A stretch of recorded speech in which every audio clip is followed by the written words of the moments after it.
Junior NTR Koratala Siva కాంబోలో రూపుదిద్దుకున్న సినిమా దేవెర. ఈ నెల 27న ఈ సినిమా విడుదల కాబోతుంది. నిన్న ఈ సినిమా 3వ పాటను విడుదల చేశారు మేకర్స్.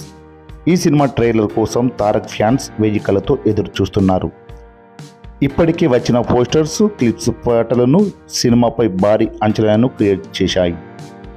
దీంతో మేకర్స్ సైతం ట్రైలర్ను ప్రేక్షకుల అంచనాలకు తగ్గట్టుగా రిలీజ్ చేసే పనిలో పడ్డారని తెలుస్తోంది. అద్భుతమైన విజువల్స్తో, భారీ యాక్షన్ డైలాగ్స్తో సూపర్ ట్రైలర్ను మేకర్స్ కట్ చేశారని టాక్.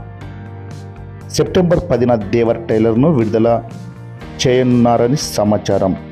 అయితే ఇందుకు సంబంధించిన అధికార ప్రకటన రావాల్సి ఉంది. నిన్న విడుదలైన 3వ పాట దావూదీ దావూదీ సాంగ్కు జాన్వీ అందాల కూడా పాటకు హైలైట్గా నిలుస్తున్నాయని చెబుతున్నారు. పాట రిలీజ్ అయిన నిమిషాల్లోనే మిలియన్ వ్యూస్తో యూట్యూబ్ను షేక్ చేస్తుంది. మరిన్ని వీడియోస్ కోసం మా యూట్యూబ్ ఛానల్ అయితే సబ్స్క్రైబ్ చేసుకోండి. కామెంట్, లైక్, షేర్ చేయండి. గంట బటన్ కూడా నొక్కండి.